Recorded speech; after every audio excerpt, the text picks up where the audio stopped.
سلام سلام. امروز میخوایم با هم دیگه سوزن نخکن درست بکنیم. اگه شما هم مثل من این سوزن نخکنتون شکست، پاره شد، گم شد یا هر چیزی، اصلا قصه نخورید. امروز با روشی که بهتون میگم یه عالمه بر خودتون سوزن نخکن درست بکنید مثل من. و قصه این که دیگه گم بشه یا بشکنه رو دیگه نداشته باشین. برای این کار اول نیاز به سیم داریم.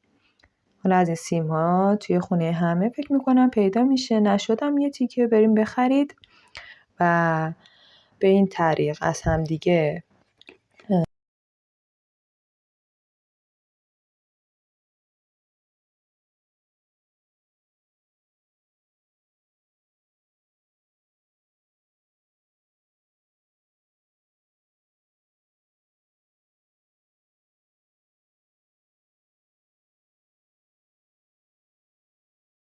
جداشون بکنید. بدنه سیم رو ببرید و سیم ها رو ازش بکشیم بیرون.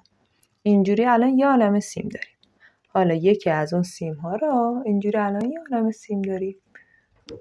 حالا یکی از اون سیم ها رو برمیداریم اینجوری از وسط تاش میکنیم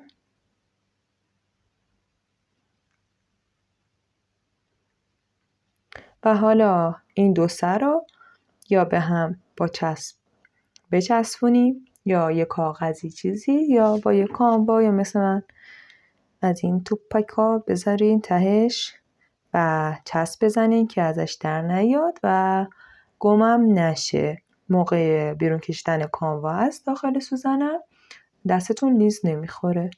به همین راحتی میتونید برای خودتون یه عالمه سوزن نخکن درست کنید. به هم بگین که مشکل بعدیتون چیه تا با هم دیگه به همین آسونی حلش بکنین. ممنون که همراه من بودید.